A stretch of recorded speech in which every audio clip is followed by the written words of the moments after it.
Hi, my name is Sage, and this week I'm going to make a cardboard boombox with a ghost up top of it, except it's gonna be a boo box now because there's a little ghost. And this is gonna require some measuring, so that means math on my part, so I'm gonna try my best. And so now that you've seen the blueprint, it's now time to take out the ruler. And if you remember from last week, I have this bent ruler. He's obviously seen some things, but I got another one, so now we can actually measure, yay! And obviously we're gonna need some cardboard, and here are my scraps, and a box, and also a random popsicle stick that I threw in the corner. It's fine. Ignore that. And so I start by taking a scrapped piece of cardboard and doing some little ticks before drawing out some lines, as this will be the outline for either the front or the back. At least that's what's happening in my mind. But obviously I need to do a good luck click on the pencil, because hopefully nothing goes wrong. I then cut out the first piece and I'm like, you know what? This seems to be going pretty well. It looks pretty rectangular to me. So then I cut out a second piece that is the exact same width and length. Next, I get another piece of cardboard and I'm measuring out what I think are gonna be the sides until later I decide that I cut them out wrong. But then I fixed it, so it's okay. Spoilers! And this is me doing a transition and whoop bam! It's magically cut out, woohoo! I then repeat all the exact same steps and make another one. Before I realize disaster has struck. Where did the front go? I spent so long looking for this other piece. I went back and checked my footage. I don't know where it went. So now I have to make another one. And because I'm bad at math, I didn't realize I had to make 4 of these. So then I make another 2. Because rectangles, as you can see as I put a picture up top, they have 4 of the same sides. And that didn't register in my brain at all. But now I'm trying to put this box together, right? And as you can see, the sides are a little long. But we already knew that because spoilers. So I cut them. So now that they are the correct size, I then move on to the gluing process. So I break out the hot glue gun.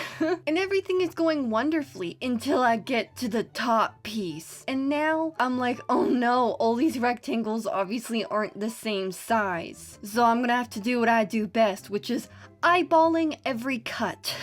I'm thinking it's the same way that you cut hair, you know? You just leave it a little bit longer, and then you can always go back and trim it a little bit more. That was the idea that I was going for. And it worked out pretty good because I ended up gluing it on regardless that it was too long, and then just cutting it afterwards, so yay! And since it looks pretty rectangular to me, I then move on to adding the sides, and I just hot glue them on as well. Now it looks like this. Ooh. Next, I end up taking the hair dryer and using the hot air to melt the hot glue so then everything can fit together just a little bit more because it's gooping in areas that I don't want it to goop in. So I do that and everything is looking pretty good so far still. And now I take a shooter glass and I'm gonna use it as a circle to make my speakers, so I trace it twice before then cutting it out. But just like the rectangle, I realized that I need 4 of these. So then I cut another 2. I then rip off the top part of 2 of them because I want to get to the squiggle part of the cardboard. And the first one came out great. The second one was a little bit of a struggle and I needed to get the scissors and kind of clean him up a little bit. But now these look like speakers. Then for the other 2, what I'm trying to do is to create a rim for the speakers. So I want to create a donut. And as you can see, I am struggling. I get a pencil and shove it in the middle, and I also used the scissors at one point, and it's just looking pretty bad. So I discard those and decide, you know what, these speakers don't need any rims. They're rimless speakers. So now I take the hot glue and I hot glue the back of the speakers and I put them onto the boom box. And this is where I was making the cassette holder, and I take a scrap piece of cardboard and just cut it over and over and over again because I'm not measuring no more. I am eyeballing everything until finally it's the perfect shape. Next, I draw some little rectangles out and they kind of look like little teeth. But these are gonna be the buttons. So I cut those out before then gluing them on as well. But then I forget to make the second part of this transition, and that was my bad. So just imagine that everything looked cool and now it's time to make the handle. And I cut a scrap piece of cardboard before then cutting another one in half, and then I just start hot gluing everything all together, and it's actually really sturdy. This hot glue from the dollar store, amazing for cardboard.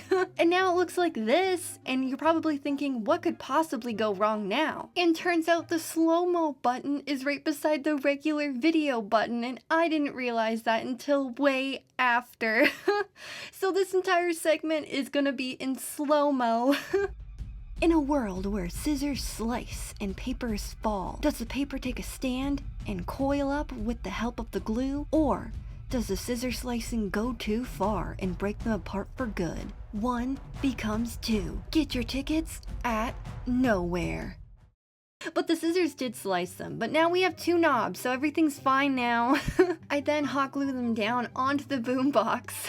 Next, I put more hot glue inside them, as I'm going to be putting a piece of paper up top of them to make the front piece of the knob, and since I am not measuring, I am just gonna take the scissors and do some slicing and dicing until it looks relatively okay, and I do that on both sides, and now it looks like this. And the last piece that I add to the boo box is a skinny rectangle in between both of the knobs. A lot of boom boxes have these, and I'm assuming it's either to go from AM to FM radio, or maybe it's just for the volume. I'm honestly not sure.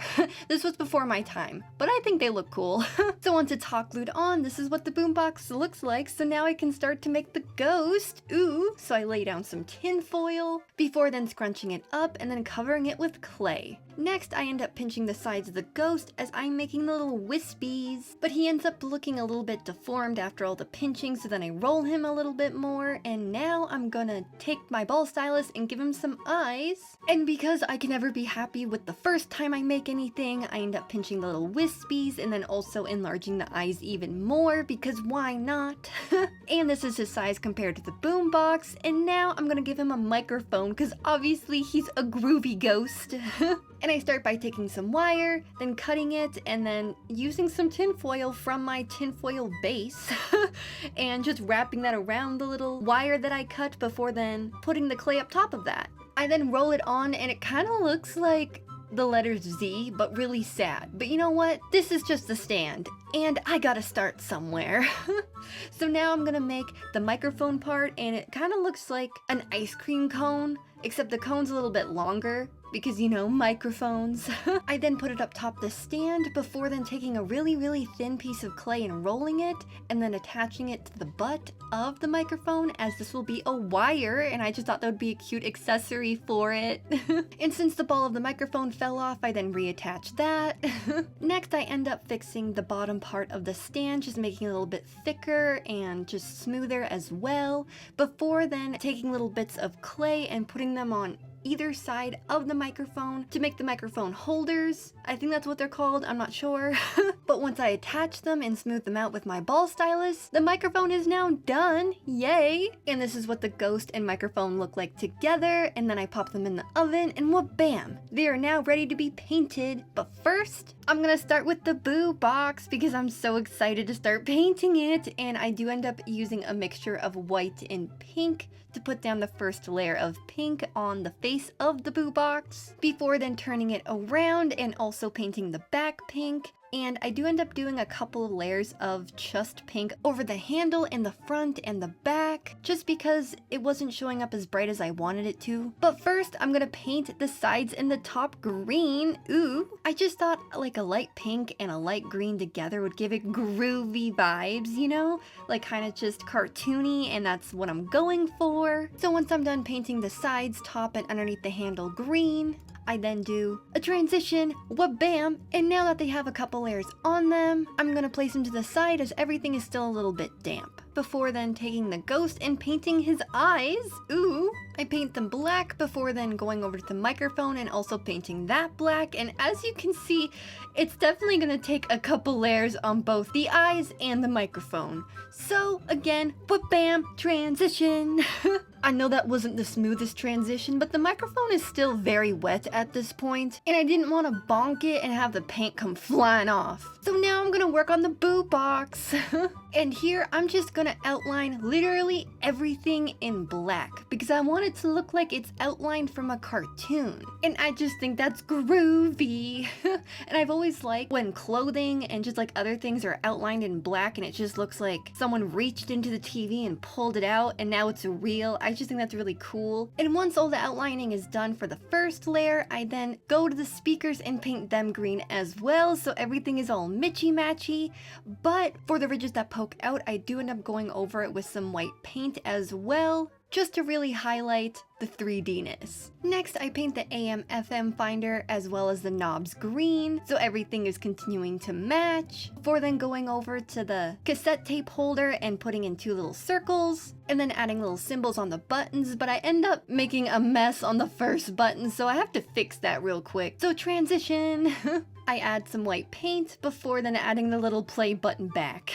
And now I get to paint the ghost, and I end up going over him with only 3 layers of paint instead of the regular 6 because I was like, you know what? He only needs 3, so he's fine.